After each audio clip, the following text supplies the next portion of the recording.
오늘 말씀은 에베소서 3장 14절에서 19절 말씀이고요. 우리 한 절씩 교독하도록 하겠습니다.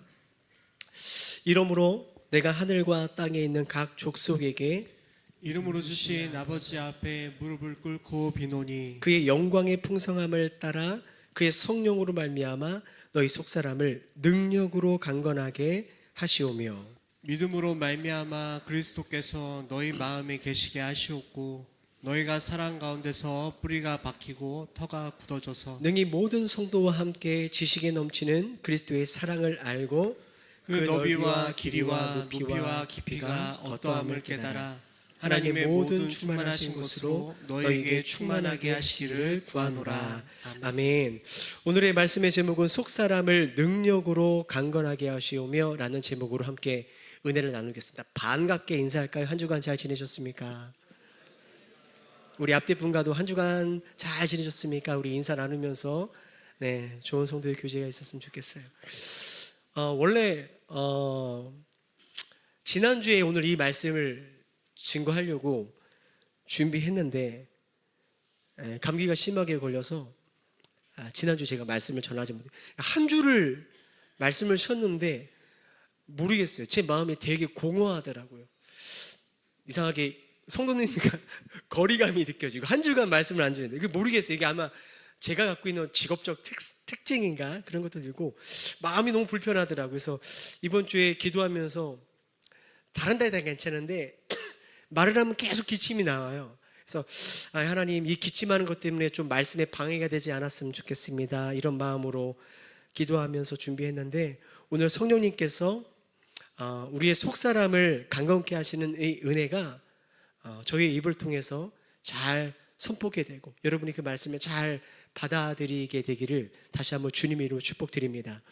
여러분 에베소서 오늘 이 편지를 좀 볼 건데 1세기 에베소라는 도시는 이 소아시아 지역에서 아주 잘 사는 도시였어요. 왜냐하면 무역업이 아주 활발하게 발전된 도시였기 때문에 그래요. 그런데 그 에베소라는 도시는 잘 살았지만 에베소 교회 성도들은 잘 살지 못했어요. 왜냐하면 그 당시에 모든 대부분의 성도들이 특별히 에베소의 이 성도들의 구성원들이 하층민 아니면 노예로 구성되어 있기 때문에 그렇습니다. 그럼에도 불구하고 그러한 구성원임에도 불구하고 에베소 교회는 당시에 그 도시의 영적인 이 반향을 일으키는 교회였고요. 그 도시의 사람들에게 복음을 증거했고 또 1세기의 수많은 소아시아 교회 중에서 그 모든 교회의 모범이 도는 아주 강한 교회로 성장하고 있었다라는 거예요. 이유가 뭐냐? 오늘 이 바울의 기도를 통해서 그 이유를 우리가 좀 함께 살펴보려고 합니다. 첫 번째로 바울의 기도를 보면 바울은 에베소 교회의 성도들을 위해서 기도를 하고 있는데 무엇을 기도하는가? 속사람이 강건케 되기를 기도하고 있다는 것을 우리가 볼 수 있습니다. 16절 말씀 함께 읽어볼까요? 시작. 그의 영광의 풍성함을 따라 그의 성령으로 말미암아 너희 속사람을 능력으로 강건하게 하시오며. 성도님들 우리가 인생을 살아가면서 또 신앙생활을 할 때 우리가 늘 놓치지 말아야 될 중요한 기본 원리가 있습니다. 기본 원리. 그것이 뭐냐면 중심을 바로 잡아야 된다는 거예요. 중심. 지금은 다 크셔서 이런 흰 종이 드려도 그림 같은 거 안 그리시겠지만 아이들은 이런 흰 종이 주면 그림을 그리잖아요. 애들이 동그라미를 그립니다. 여러분 조그만 동그라미는 어린이나 어른이나 다 그릴 수 있어요. 여러분 동그라미 좀 커지면 어떨까요? 더 커지면요. 동그라미를 제대로 그릴 수가 없습니다. 삐뚤삐뚤하거나 온전한 동그라미의 형태가 안 나옵니다. 왜 그러냐? 중심이 없기 때문에 그래요. 근데 여러분 동그라미와 크기에 상관없이 일정한 원을 그릴 수 있는 방법이 있습니다. 이유가 뭡니까? 중심을 잡을 때. 여러분 컴퍼스가 바로 그런 거죠. 컴퍼스는 중심을 딱 잡아주기 때문에 조그마면 조그만 대로 크면 큰 대로 원을 깔끔하게 그려갈 수 있는 혼란이 없어요. 복잡하지 않아요. 우리의 인생이 그렇다라는 거예요. 성도님들, 우리가 중심이 없는 인생을 살아갈 때, 우리가 신앙생활을 하긴 하는데 중심이 없는 신앙생활을 하면 조금 할 땐 괜찮아요. 근데 원이 조금만 커지잖아요. 혼란스러워지는 거예요. 복잡해지는 거예요. 제대로 원을 그릴 수 없게 되는 거죠. 그 중심이 뭐냐? 오늘 지금 사도 바울이 에베소 교회를 기도하는 바로 속사람이 우리의 중심이라는 거예요. 따라해 보겠습니다. 속사람이 중심입니다. 속사람이 기준입니다. 성도님들 아마 교회를 생활을 해보셨으니까 속사람에 대해서 우리가 들어보셨을 거예요. 속사람. 속사람이 뭘까요? 들어봤는데 속사람이 뭘까? 속사람이 뭔지를 우리가 알아야 되겠죠.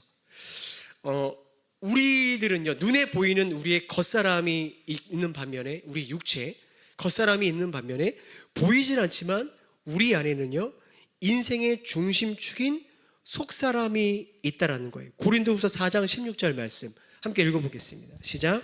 그러므로 우리가 낙심하지 아니하노니 우리의 겉사람은 낡아지나 우리의 속사람은 날로 새로워지도다. 이 세상에 있는 모든 사람들은 겉사람이 있죠. 눈에 보이는 우리의 육체입니다. 근데 우리의 이 겉사람은 시간이 지나면서, 세월이 흘러가면서 이 겉사람은 어떻게 되죠? 약해집니다. 병에 걸리고요, 늙어요. 결국에는 썩어집니다. 아무리 비싼 거 돈 주고, 저는 모르겠지만 여기에 뭘 이렇게 통통하게 해도 결국엔 낡아지잖아요. 그게 유지가 안 되는 거예요. 그러니까 겉사람이 낡아지는 건 막을 수 있어요, 없어요? 없다라는 거예요. 근데 여러분, 이렇게 우리 몸 안에 후패해지고 낡아지는 겉사람만 있는 게 아니라 우리 안에는요, 속사람이 있다라는 거예요. 창세기 2장에 보면 하나님께서 사람을 만드실 때 이렇게 말씀하셨죠. 여호와 하나님이 땅의 흙으로 사람을 지으시고, 이건 뭐예요? 겉사람이죠. 자, 그 다음에 겉사람을 만드시고 뭐 하시냐? 생기를 코에 불어넣으시니 사람이 겉사람이 아니라 생영이 된 거죠. 하나님의 영이 우리 안에 들어오면서 이 생영, 우리가 흔히 영혼이라고 하는데, 이 속사람이 우리 안에 생기게 된 거예요. 근데 여러분, 잘 아는 것처럼 아담이 범죄한 이후에 우리의 속사람이 생명이 죽죠. 왜냐하면 하나님으로부터 공급받아야 될 그 생명이 끊어지게 됐기 때문에 그래요. 그래서 아담 이후에 여전히 이 땅의 모든 사람들은 겉사람이 있지만 우리의 속사람이 하나님으로부터 끊어져 영적인 죽음을 안고 이 땅을 살아가는 거예요. 그러니까 여러분, 우리가 겉사람이 늙어 죽으면 끝이 아니라 이 영적인 죽음이 기다리고 있죠. 하나님으로부터 영원히 분리되는 심판을 향해 우리는 나아가고 있는 거예요. 그런데 예수님을 믿을 때 어떤 일이 생겨나는가? 이 죽었던 우리의 속사람이 살아나게 되는 거예요. 하나님으로부터 끊어졌던 생명이 다시 우리 영혼 가운데 흘러 들어오는 거죠. 이렇게 다시 살아난 영혼을 우리는 속사람이라고 합니다. 요한복음 3장에 보면 예수님은 이 속사람이 살아나는 사건을 니고데모에게 이렇게 설명합니다. 3장 4절 말씀 읽어보겠습니다. 시작. 진실로 진실로 내게 이르노니 사람이 거듭나지 아니하면 하나님의 나라를 볼 수 없느니라. 3장 5절도요. 시작. 사람이 물과 성령으로 나지 아니하면 하나님 나라에 들어갈 수 없느니라. 자, 예수님께서 뭘 말씀하시냐면 우리의 속사람이 살아날 때에, 그러니까 예수님을 우리의 구원자로 받아들일 때 죽었던 우리의 속사람이 살아나는데, 살아나게 되면 어떤 일이 일어나는가? 하나님의 나라를 다시 보게 되고 다시 하나님의 나라에 들어갈 수 있는 영생이 우리 안에 주어지게 된다는 거예요. 이것을 우리가 신학적으로는 거듭났다라고 표현을 한 거죠. 그죠? 예수님을 믿을 때 속사람이 살아나는 그 현상을 거듭남이라고 말합니다. 그러니까 여러분 잘 보세요. 신앙생활이라는 게 뭐냐?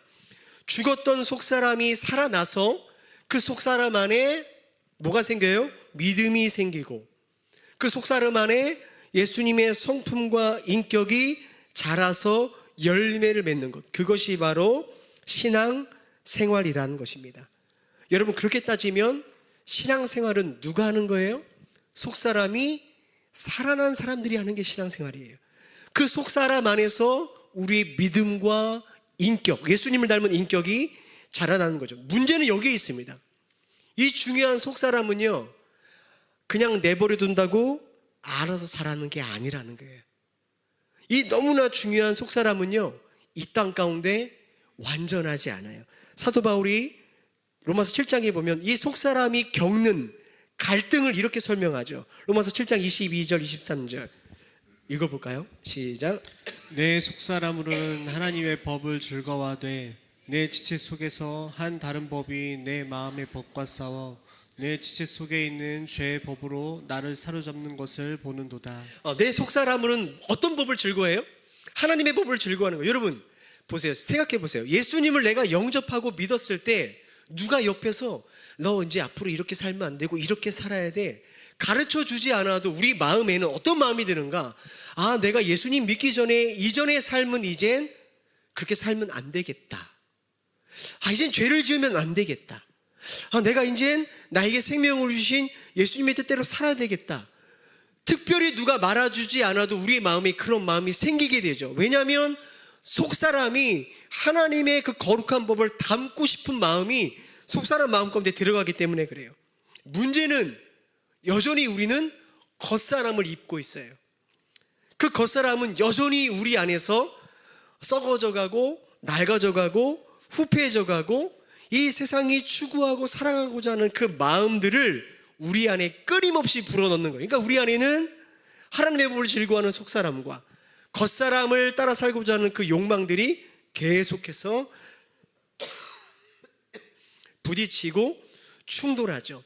이 영적인 싸움이라고 하는데 저도 있고 여러분도 있어요. 없는 사람이 없는 거죠.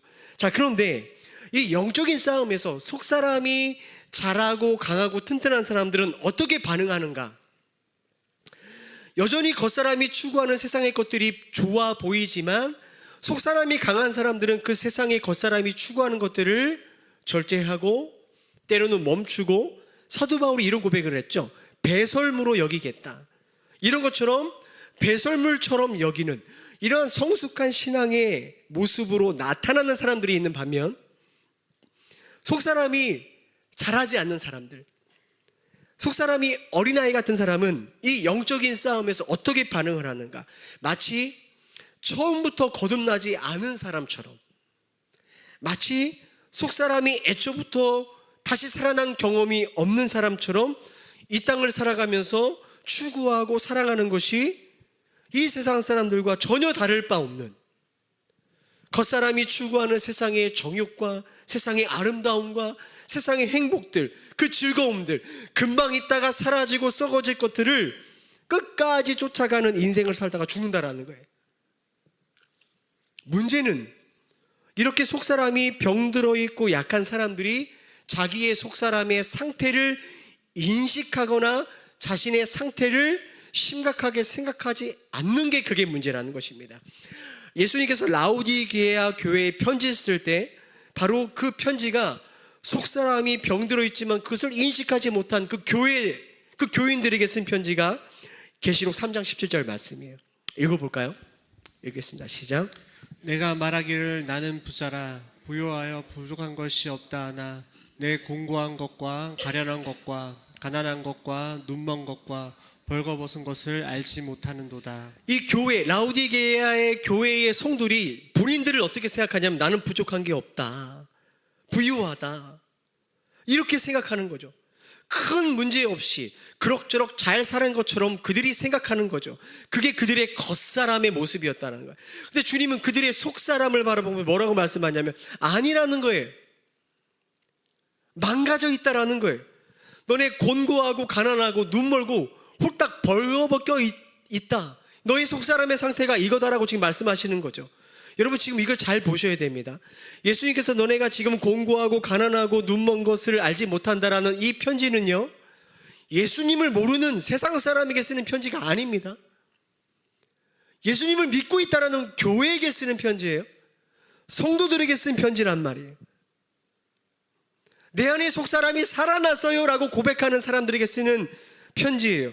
사실 오늘날 대부분의 교회와 성도들의 비극은 다 여기에서 결정이 되는 거예요.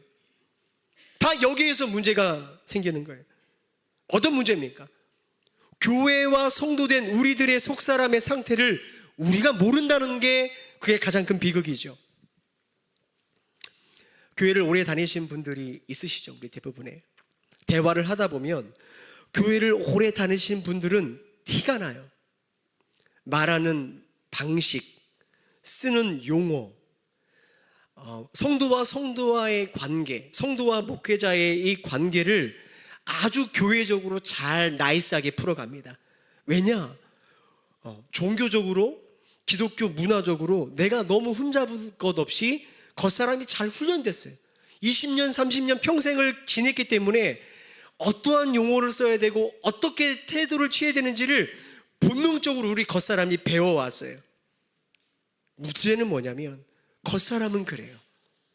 그런데 그분이 추구하는 삶의 가치를 이렇게 목회자로서 볼 때 그분들이 시간을 어떻게 쓰는가, 그분들이 재정을 어떻게 쓰는가, 평상시에 그분들의 마음과 생각 속에, 대화 속에 어떠한 주제가 오고 가는지를 보면 마치 속사람이 없는 사람처럼 이 세상 사람들이 추구하고 사랑하는 이 겉사람의 방식이 고스란히 묻어나고 있다는 거예요.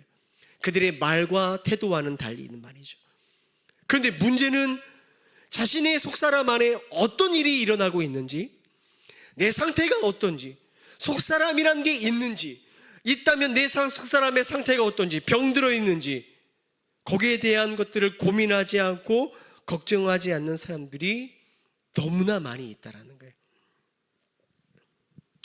교회 안에 앞서 말씀드린 것처럼 종교적으로, 기독교 문화적으로 너무나 나이스한 교인들이 많이 있지만 속사람이 자라나고 이 속사람이 강하게 되는 일들이 나타나고 있지 않는 것, 그럼에도 불구하고 우리가 마치 라오디아 교회처럼 뭐가 문제인데, 너무 괜찮은데, 이 정도면 부족한 것이 없는데 라고 말하고 생각하며 살아가는 것이 교회의 가장 큰 비극이라는 것이죠.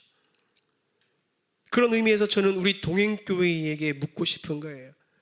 동행교회는 안전한가라는 거예요. 여러분의 속사람은 안전하십니까? 괜찮으십니까? 간혹 교회 밖에 있는 분들과 제가 대화를 하는 경우가 있어요. 우리 교회를 아는 교회 밖의 분들 저한테 이런 말씀하세요. 목사님, 교회는 다 직분자가 있어서 교회가 안정적이겠어요? 이전에 교회에서 다들 그분들의 표현이에요. 날고 긴다는 분들이 가셔서 문제가 없으시겠어요? 정말 그런가요? 그분들이 우리를 평가하는 그 겉모습처럼 우리의 속사람이 그렇게 정말 안전하십니까? 문제가 없으십니까? 우리 예배 드리고 계시는, 죄송합니다, 장로님들 속사람 괜찮으신가요? 권사님들 어떠세요? 괜찮으십니까? 그냥 그렇게 지내도 문제가 없다고 느껴지시나요? 안수 집사님들 어떠세요? 라오디게아 교회를 향한 이 주님의 염려스러운 이 말씀, 이 속사람을 진단하는 말씀, 네가 곤고한 것과 가련한 것과 가난한 것과 눈먼 것과 벌거벗은 것을 알지 못한다.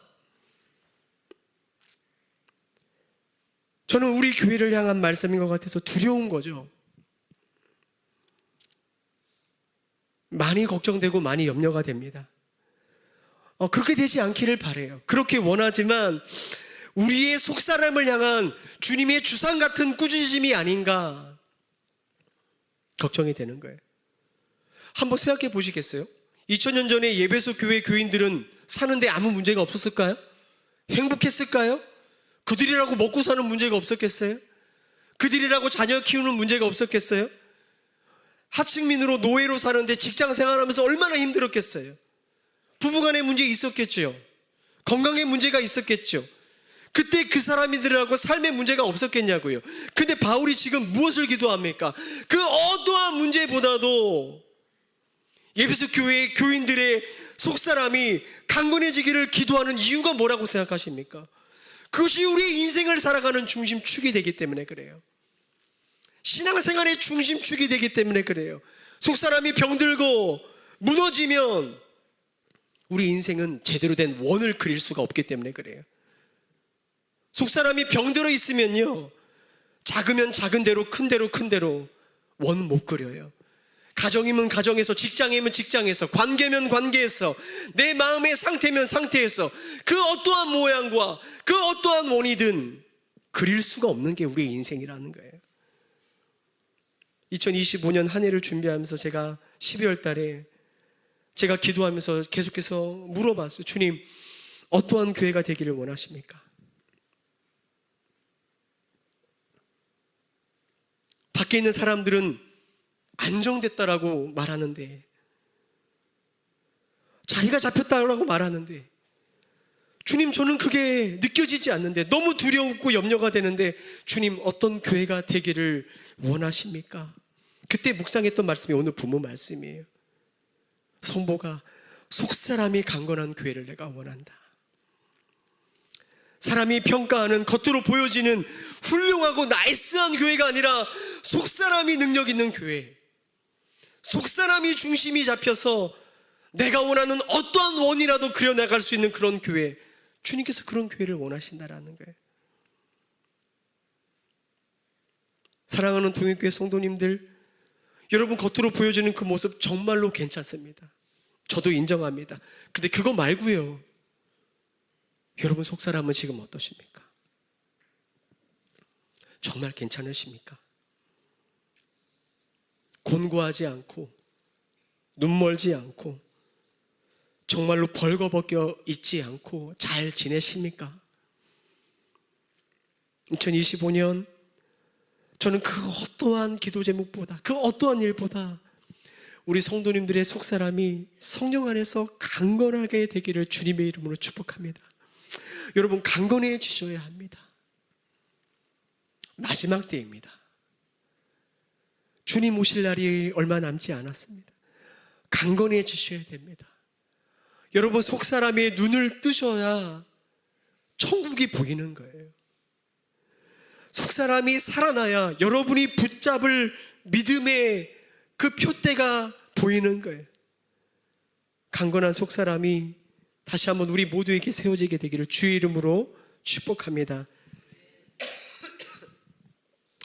자, 그렇게 우리의 속사람이 중요한 건 알겠는데 어떻게 강건해질 수 있을까요? 17절 말씀 함께 읽어보겠습니다. 시작. 믿음으로 말미암아 그리스도께서 너희 마음에 계시게 하시었고 너희가 사랑 가운데서 뿌리가 박히고 터가 굳어져서. 속사람이 강건하게 되는 방법이 첫 번째가 뭐냐? 예수님께서 우리의 마음에 계시게 해야 된다라는 거예요. 자, 성도님들, 기본적인 질문 하나 할까요? 예수 믿는 사람들 안에는 주님이 함께 계십니까? 함께 계시지 않습니까? 대답해 보십시오. 계시죠? 여러분 믿으십니까? 예수를 믿는 우리 안에 주님이 함께 계십니다. 이거는 감정이나 느낌이 아니라 언약의 말씀이에요. 주님께서 이미 성취하신 거예요. 십자가에서 이루신 것이죠. 고린도서 12장 3절 말씀 볼까요? 읽겠습니다. 시작. 성령으로 아니고서는 누구든지 예수를 주시라 할 수 없느니라. 그러니까 예수님을 나의 구원자로 고백하는 그 고백이 내 안에 있다면 이거는 우리 안에서 하나님의 영이고 예수의 영이신 성령께서 그렇게 믿고 그렇게 고백할 수 있도록 우리를 도우신 결과예요. 자, 그렇다면 사도 바울이 지금 믿음으로 말미암아 그리스도께서 너의 마음에 계시게 하시옵고, 이거 지금 누구한테 한 말이죠? 예수 믿는 교회에 대해, 교인들에게 하는 말이잖아요. 이걸 어떻게 우리가 이해해야 될까요? 아니, 이미 내가 예수 믿고 교회가 됐는데 내 안에 계신 예수님을 어떻게 또 계시게 한다는 말인가? 이게 논리적으로 앞뒤가 안 맞죠. 예수님 왔다 갔다 하시나요? 여러분, 죄짐은 예수님 떠나시나요? 말 잘 들으면 다시 찾아오시나요? 아니잖아요. 세상 끝날까지 내가 너희와 함께 하겠다. 할렐루야. 그럼 이미 와 계신 예수님을 어떻게 내 마음에 또 계시게 하냐라는 거예요. 중요한 뜻이 있어요. 계시게 하다라는 이 뜻은요, 헬라어로 두 개의 단어로 표현됩니다. 첫 번째가 파로이케오라는 단어예요. 파로이케오는 예수님이 계세요. 뭘로 계시느냐? 손님으로 계시는 거예요. 파로이케오는 손님으로 나그네로 계시는 게 파로이케오라는 단어예요. 또 다른 계시다라는 표현이 있는데 카토이케오라는 단어입니다. 이건 뭐냐면 계시는데 누구로 계시느냐? 주인으로 계시는 거예요. 나그네로 계시는 파로이케오, 주인으로 계시는 카토이케오. 사도 바울이 지금 예수가 너의 마음에 계시게 하시옵고는 이 카토이케오, 주인으로 계시게 하라는 거예요. 이것이 얼마나 중요한지 아십니까?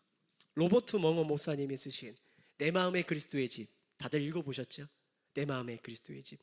그 책을 보면 그리스도인들이 예수님을 어떻게 모시는가를 잘 표현하고 있어요. 예수님이 내 마음에 계셔요. 안 계시는 게 아니야. 계셔요. 모셔요. 근데 어떻게 모시는가? 파로이케오로, 손님으로 모시는 거예요. 나그네로 모시는 거예요. 주님, 이 재정을 사용하는 건 이건 제가 알아서 할게요. 자녀 키우는 문제는 이건 제 방법으로 할게요. 주님, 제가 사업을 하거나 직장 생활하는 거 이건 제 방식이 있습니다. 가정을 이끄는 거 저의 스타일이 있는 거예요. 주님은 거기 계시다가 내가 힘들 때, 어려울 때 도와주시면 됩니다. 내 인생 가운데 이쁜 방 하나 만들어 드리고 주님을 거기에 손님으로 모시는 거죠. 이 주님 언제 나오게 하는 거예요? 주일날 모셔가지고 예배 드리고 일주일 동안 다시 거기에 손님으로 모시는 거죠. 어떻게 주님이 우리 가운데 머무시는 거예요? 파로이케오, 나그네로 머무시는 거예요. 예수님이 우리의 삶에 무엇인가를 결정할 수 없는, 결정하지 못하게 만드는, 그렇게 예수님을 우리의 삶에 손님으로 계시게 하는 사람들, 절대로 속사람이 강해질 수가 없는 것이죠. 속사람이 어떻게 예수님을 따라가는 믿음을 발휘할 수 있겠어요? 예수님이 원하시는 삶의 열매가, 인격이 어떻게 내 삶에 어디에 도대체 열매를 맺을 수 있겠습니까? 어떻게 모셔야 돼요? 나그네가 아니라 카토이케오, 주인으로 모셔야죠. 주인으로. 그래야 속사람이 건강해지는 거죠. 속사람이 중심축이 되어서 우리의 인생, 그 시간, 그 재정, 그 관계, 가정이면 가정, 직장이면 직장, 주님이 맺고 원하시는 열매가 우리의 삶에 전반적으로 열매가 맺는, 원을 그리는 인생이 되는 거죠. 제가 이렇게 성도님들을 바라보면 문제가 없고 평탄한 사람들이 믿음과 신앙의 열매를 맺는 게 아니더라는 거예요. 아, 저분은 문제가 없으니까 저렇게 기도 생활하는구나, 저렇게 잘 사는구나. 아니에요. 문제가 있지만 내가 그 주님을 어떻게 모시고 살아가는가가 그 한 사람의, 그 한 성도의 인생을 결정하는 거예요. 앞서 말씀드린 것처럼 우리의 인생 축에 예수님이 주인 되는 인생은요, 동그라미가 작으면 작은 대로, 커지면 커지는 대로 그려가는 인생을 살아가게 된다는 거예요. 야곱이 거부가 돼서 고향에 돌아갑니다. 그 소식을 형 에서가 듣죠. 어떻게 야곱을 맞이하죠? 군사 400명을, 무장한 군사 400명을 이끌고 야곱을 약복강 맞은편에서 기다리고 있다는 소식이 야곱의 귀에 들려요. 야곱이 이제까지 어떻게 살았어요? 자기의 머리 굴려 살던 인생 아니에요? 어떻게 이 위기를 넘길 수 있을까? 아내와 자녀를 그룹을 나누잖아요. A그룹, B그룹. A그룹 먼저 보내서 형이 A그룹 치면 B그룹 데리고 난 도망가야지. 머리를 굴리는 거 아니에요? 그걸로는 안 되겠는지 이번에 어떻게 합니까? 형 에서에게 보낼 많은 짐승들을 선별해서 종의 손에 맡겨서 형들에게 먼저 보내죠. 자신의 머리를 썼으면 불안감이 줄어들어야 되잖아요. 그런데 여전히 불안하고 두려운 거예요. 그때 야곱이 뭘 합니까? 우리가 잘 아는 것처럼 하나님의 사자와 씨름을 하죠. 근데 야곱이 뭐라고 말했냐면 이렇게 말해요. 나를 축복하기 전까지는 내가 보낼 수 없습니다. 다시요. 나를 축복하기 전까지는 나를 보낼 수 없습니다. 나의 축복의 주권이 누구에게 있다는 거예요? 당신에게 있다는 거죠. 하나님께 있다는 거죠. 호세아 12장 4절 보시면 천사와 겨루어 이기고 울며 그에게 간구하였으며 이 씨름이 하나님께 기도한 일이라고 호세아는 이야기합니다. 밤새 기도한 후에 야곱은 그 인생의 주도권을 드디어 하나님께 넘겨드리는 거죠. 지금까지는 내 인생을 축복하는 건 나예요. 내가 내 인생을 드라이브한 거죠. 내가 축복하는 거죠. 근데 이제는 뭡니까? 내가 주도한 인생을, 그 축복의 고난을, 그 운명을 하나님께 넘겨드리는 거예요. 하나님이 그동안 나그네였다면 이제는 하나님이 내 삶의 주인으로 넘겨드리죠. 그리고 나서 어떠한 일이 일어나는가? 33장 1절 읽어보겠습니다. 시작. 야곱이 눈을 들어보니 에서가 400명의 정정을 거느리고 오고 있는지라. 야곱이 눈을 들어보니, 이 표현이 참 중요해요. 이전까지 야곱은 이 현실을 직면할 수 있는 용기가 없었어요. 현실의 두려움 때문에 눈을 들어 형 에서를 보지 못했죠. 그러나 지금 어떻습니까? 내 삶의 주인됨을 하나님께 넘겨드리니 하나님의 생명력이 야곱의 속사람을 강건하게 만들자 눈을 들어 형 에서의 400명의 군사를 바라보는, 맞이하는 담력이 생기는 거예요. 여러분, 우리가 인생을 살아가다 보면 내 힘으로 아무리 해도 안 되는 문제가 있더라는 거예요. 에서의 400명 군사처럼 두려운 삶의 문제가 있어요. 바로 그때 여러분, 예수님을 내 인생으로, 인생의 나그네로 모시는 사람은 어떠느냐? 내 생각과 내 방법을 다 해보다가 안 되면 어떡합니까? 마치 인생이 망한 것처럼 꼬꾸라지더라는 거예요. 도망가는 거예요. 그 두려움에 묶여서 눈을 들어 내 앞날을 쳐다볼 힘이 없는 거죠. 내 힘으로 안 되는 순간을 만나면 주님을 붙드는 게 아니라 원망하다가 하나님을 믿는 믿음을 가차없이 포기해 버리더라는 거예요. 사실 가만히 보면 처음부터 하나님을 어떻게 믿은 거예요? 내 인생의 손님으로 믿었지 주인으로 믿은 게 아니었거든요. 그러나 주님을 내 인생으로 모시는 인생은 어떻습니까? 야곱과 같이 내 축복이 당신께 있음을 믿고 여전히 기도의 자리에 머무는 거죠. 똑같은 인생의 고난 앞에, 에서가 400명을 데리고 나를 마주하는 그 위기 앞에 눈을 들어 그것을 마주할 수 있는 힘과 용기를 얻게 되는 거예요. 돌파할 수 있는 힘을 얻게 되는 거예요. 어떤 원이라도 내 안에 중심축이 있기 때문에 그려가는 인생. 한번 생각해 보십시오. 내 인생의 주인이 하나님인데 망하는 인생이 있을 수 있습니까? 내 삶의 주인이 하나님이신데 여러분 인생이 망하겠습니까? 여러분 성도님들, 그래서 우리는 어디로부터 우리의 속사람을 강건하게 할 수 있는 힘을 얻을 수 있겠냐는 거예요.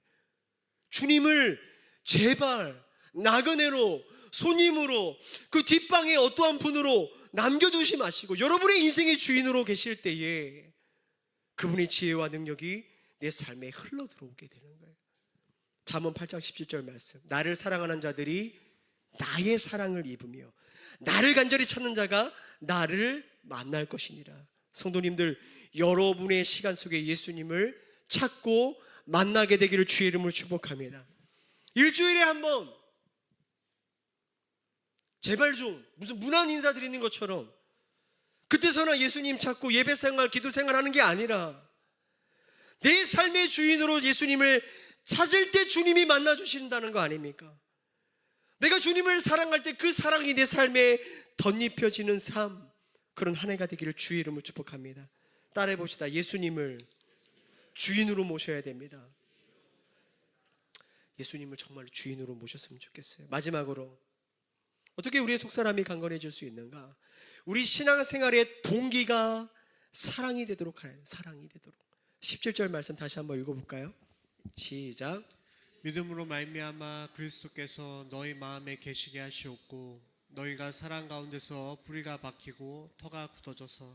우리 속사람이 강해지는 토양이 있다라는 것입니다. 그것이 뭔가 하고 봤더니 사랑이라는 토양이에요. 사랑이라는 토양 안에 우리의 속사람은 뿌리를 내리고 거기에 터가 굳어져 자라는 거죠. 여러분, 우리의 인생을 자라나는 나무로 비유해 본다면 사람마다 자기가 자라는 토양이 있어요. 근데 여러분, 예수님을 믿는 사람과 예수님을 모르는 사람이 토양이 결정적으로 다릅니다. 자, 앞서 언급했던 것처럼 예수를 믿지 않는 사람들은 속사람이 없기 때문에 이들이 성공하고 커지는 모든 동기는 어디에 달려있느냐? 겉사람에 달려있는 거예요. 내가 커지고 내가 부유해지고 내가 남들보다 더 높이 올라가는 이유가 뭐냐면 자기 성장의 유일한 동기는 내 겉사람이 만족하는 거예요. 우리 지금 에스더 보고 있잖아요. 에스더. 여러분 하만을 보십시오. 하만이라는 그 한 사람을 나무로 비유했을 때 페르시아에서 왕 다음으로 큰 나무가 된 거 아니에요? 얼마나 큰 나무가 됩니까? 근데 그가 큰 나무가 돼서 그가 한 일이 뭐예요? 모든 사람을 자기 발밑에 굴복시키잖아요. 자기가 높아지는 거잖아요. 그 높아지는 것에 걸림돌이 되면 모르드게 때문에 분노하고 한 민족을 죽이는 말도 안 되는 일을 벌이잖아요. 이게 바로 겉사람에 의해 통치받는 사람들, 겉사람의 토양 안에서 자라는 나무가 커졌을 때 이러한 모습을 보인다라는 거예요. 근데 에스더는 어떻습니까? 에스더도 엄청난 큰 나무로 자란 거 아니에요? 근데 하만과 달리 에스더 나무는 큰 나무가 돼서 뭐 합니까? 사람을 살리고 구원하잖아요. 여러분, 예수님께서 저와 여러분을 이 땅 가운데 심으시고 우리에게 하나님의 꿈을 주시고 자라게 하시는 분명한 목적이 있죠. 우리를 왜 자라게 하시는가? 마태복음 13장 보십시오. 천국 마치 한 사람이 자기 밭에 갖다 심은 겨자씨 하나 같으니. 읽어보겠습니다. 시작. 이는 모든 씨보다 작은 것이로되 자란 후에는 풀보다 커서 나무가 되매 공중의 새들이 와서 그 가지에 깃드니라. 하나님이 심으신 나무의 특징, 속사람이 커지고 자라면서 그 사람의 그 인생에 어떤 특징이 나옵니까? 새들이 깃들이는 삶. 새들이 깃들여서 그 나무에 쉼을 얻는 삶이 구현되는 인생을 살아가는 거죠. 에스더가 지금 그런 거 아닙니까? 여러분, 무엇이 하만이란 나무와 에스더의 나무의 차이를 만들까? 나무의 크기가 아닙니다. 나무의 종류가 아니라는 거예요. 그 한 인생이 어디에 뿌리를 내리고 자라는가, 그 나무가 어떤 영양분을 먹고 그 터 위에서 자라는가가 이 인생을 결정하는 거예요. 내가 예수의 사랑 안에서 뿌리를 내리고 자라면요, 가정 안에서 내 아내가, 내 남편이 나라는 나무에서 쉼을 얻을 수밖에 없어요. 내가 예수의 사랑 안에서 터가 굳어지고 자라면 자녀들이 나라는 나무 아래서 주님의 사랑을 경험할 수밖에 없는 게 우리의 인생이라는 거예요. 직장이면 직장에서, 교회면 교회에서, 반드시 내가 있는 그 주위에 어떤 사람들은 나의 나무에 위로를 얻고 격려를 받고 힘을 얻게 돼요. 이게 바로 예수의 사랑에 뿌리를 내리는 인생의 특징이라는 거예요. 여러분, 여러분들의 신앙은 어디에서 지금 뿌리를 내리고 있습니까? 여러분의 인생의 토양은 뭐죠? 여러분을 자라게 하는 동기가 무엇입니까? 살펴보셔야 되는 거예요. 여러분, 참 비참하지 않습니까? 내가 평생을 교회 다녔어요. 신앙생활 했어요. 직분도 있어요. 근데 여러분이라는 그 나무, 그 그늘 아래 쉼을 얻는 사람이 없다면 그 나무 지금 어떻게 키운 겁니까? 잘못 키운 거 아니에요? 예수님의 사랑이 아니라 자기 사랑과 자기 자랑이라는 토양에서 나무를 키운 거죠. 그런 나무는요, 크면 클수록 위험해요. 크면 클수록 다른 사람에게 상처가 됩니다. 그러한 교회는 크면 클수록 사람들에게 아픔을 줘요. 그러한 나무는 절대로 속사람이 자랄 수가 없죠. 제가 말씀을 준비하면서 재미있는 기사를 하나 봤어요. 미국 시러큐스 대학과 웨스트 버지니아 대학 연구진이 스위스 한 대학병원과 연구를 했는데, 무슨 연구냐면 사람이 사랑에 빠졌을 때 어떠한 뇌에서 반응이 일어나는가, 그런 실험이에요. 사랑에 빠지면 사람의 뇌는요 12개의 영역에서 동시에 호르몬이 나온대요. 그중에 대표적인 게 도파민, 옥시토신, 아드레날린, 이런 것들이, 이게 막 한꺼번에 나오면서 이 사랑하는 이 마음들이 방출을 하는 거죠. 근데 여러분, 이게 얼마 만에 결정되는지 아십니까? 이 12개 영역에서 이 호르몬이 동시에 폭발되는 게 0.2초 만에 결정된다는 거예요. 놀랍지 않으세요? 2초가 아니라 0.2초 만에 내가 사랑할 대상과 아닌 것을 우리 뇌가, 우리 몸이 본능적으로 구분한다는 거예요. 저는 오늘 이 기사를 보면서 속상하더라고요. 속사람이 없는, 세상이 추구하는 사랑의 모습이 바로 이런 거 아니에요? 겉사람이 추구하는 사랑이 뭐냐? 0.2초 만에 저 사람이 내 편이냐 아니냐가 결정되어지는 거죠. 내가 저 사람을 사랑할지 아닌지가 우리는 0.2초 만에 결정이 돼요. 뭐가 기준이겠습니까? 겉사람이 기준인 거예요. 저 사람이 나에게 유익한가? 도움이 되는가? 필요한 사람인가 아닌가? 불편하지 않는가? 손해보지 않는가가 순식간에 결정이 되는 거죠. 근데 여러분, 오늘 예수님 안에서 사랑 안에서 뿌리가 박히고 터가 굳어진 사랑은 어떤 모습일까요? 18절 보십시오. 능히 모든 성도와 함께 지식에 넘치는 그리스도의 사랑이라는 거예요.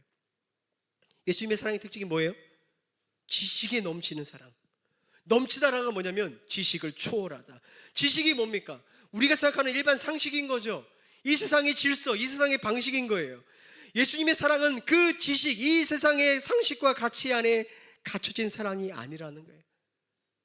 계산하는 사랑이 아니라는 거예요. 계산기 두드려보고 저 사람이 나에게 유익한가 아닌가 0.2초 만에 본능적으로 결정되는 사랑이 아닌 거죠. 바울은 에베소 교회 모든 성도들이 지식에 넘치는 그리스도의 사랑을 알라라고 이야기합니다. 여러분, 교회는 어떤 곳입니까? 세상이 보여주고 추구하는 0.2초 만에 네 편 내 편이 결정되는 그 겉사람이 추구하는 사랑이 작동돼서는 안 되는 곳이 교회입니다. 상식을 뛰어넘는, 지식을 초월하는 사랑은 교회 안에서 작동되는 사랑이에요. 고린도서 13장에 보니까 그 사랑을 우리에게 이렇게 말하죠. 13장 4절, 사랑은 오래 참고래요. 0.2초 만에 결정되는 게 세상의 사랑인데 그리스도의 사랑은 뭐예요? 참는 거예요. 7절, 모든 것을 참고 모든 것을 믿고 모든 것을 바라고 모든 것을 견디는 이라. 지식에 갇힌 사랑, 0.2초 만에 결정되는 사랑은 참지 않죠. 왜 우리가 기다립니까? 왜 견딥니까? 끊어버려야죠. 그러나 주님이 오늘 우리에게 어떠한 사랑을 요구하세요? 지식을 뛰어넘는 사랑, 그 지식을 초월하는 사랑을 저와 여러분에게 요구하고 계시는 거. 왜 그럴까요? 거기에 생명이 있기 때문에 그래요.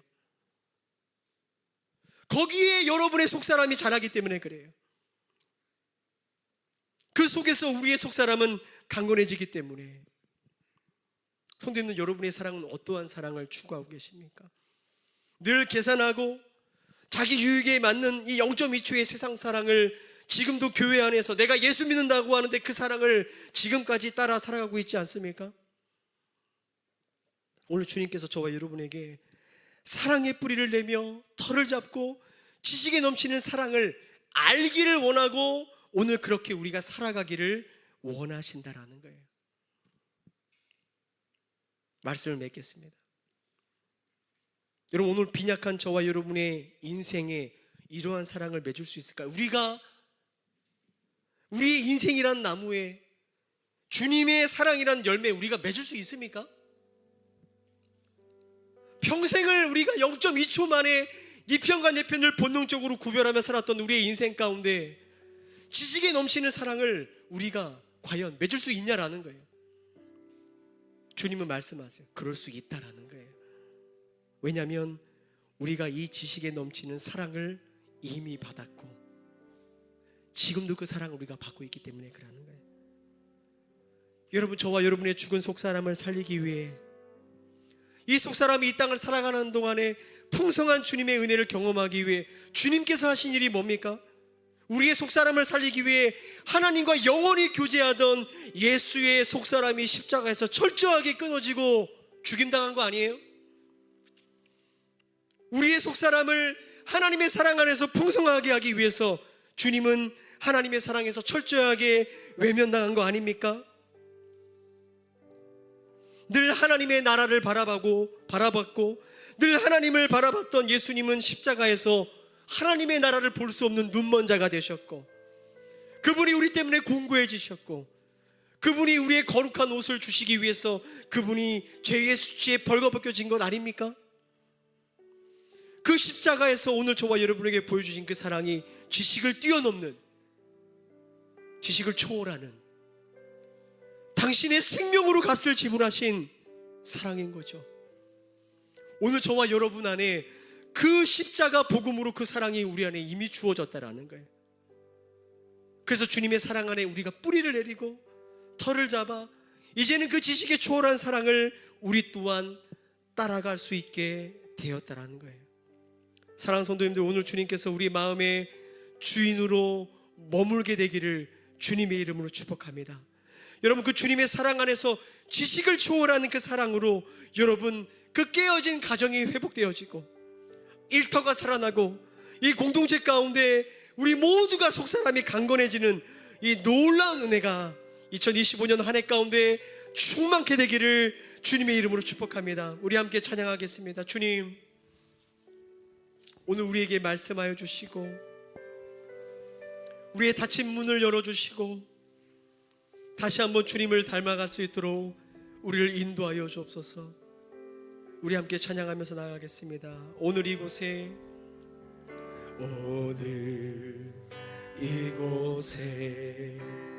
계신 성령님, 우리에게 말씀하시고 우리 가르치소서. 닫힌 우리 마음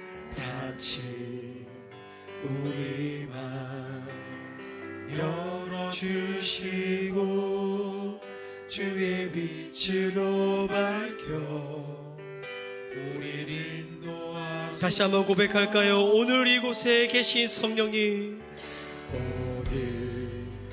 이곳에 계신 성령님, 우리에게 말씀하시고 우리를 가르치소서. 우리 가르치소서. 주님, 우리의 닫힌 우리의 마음을 열어주시고 주의 빛으로 우리를 밝혀 인도하여 주소서. 주의 빛으로 밝혀 우리의 속사람을 새롭게 하여 주옵소서. 주님보다 앞서지 않고 주님보다 앞서지 않고 겸손하게 주님의 말씀 기다리니 주님 손에 내 삶을 올려드립니다. 사랑으로 인도하소서. 주님보다 앞서지 않고 주님보다 앞서지 않고 겸손하게 주님의 말씀 기다리니 주님 손에 우릴 드립니다. 사랑으로 다시 한번 여러분 믿음으로 고백할까요? 주님보다 앞서지 않게 하여 주소서. 주님보다 앞서지 않고 내 주님 겸손하게 주님의 말씀 기다리니 주님 손에 우리의 삶을, 우리의 가정을, 우리의 교회를 올려드립니다. 사랑으로 인도하소서. 이 시간 함께 기도할 때 주님, 우리의 속사람을 강하게 하여 주십시오. 하나님, 우리의 속사람이 믿음의 눈을 떠서 다시 주님의 나라를 바라보게 하여 주십시오. 우리 사랑하는 주님, 내 인생의 나그네로 손님이 아니라 다시 한번 내 인생의 주인으로 모심으로 눈을 들어 내 삶의 문제를 맞닥뜨리고 돌파하는 믿음의 사람, 속사람이 강건한 사람 될 수 있도록 하나님 나의 삶을 인도하여 주십시오. 나의 삶과 신앙이 예수의 사랑 안에 뿌리가 박히고 터가 굳어짐으로 지식을 초월하는 예수의 사랑이 내 가정을 살리고 직장을 살리고 교회 공동체를 살리는 놀라운 삶이 될 수 있도록 나를 주의 사랑으로 충만케 채워주옵소서. 우리의 말씀을 생각하며 주님 앞에 기도하며 나아갑니다.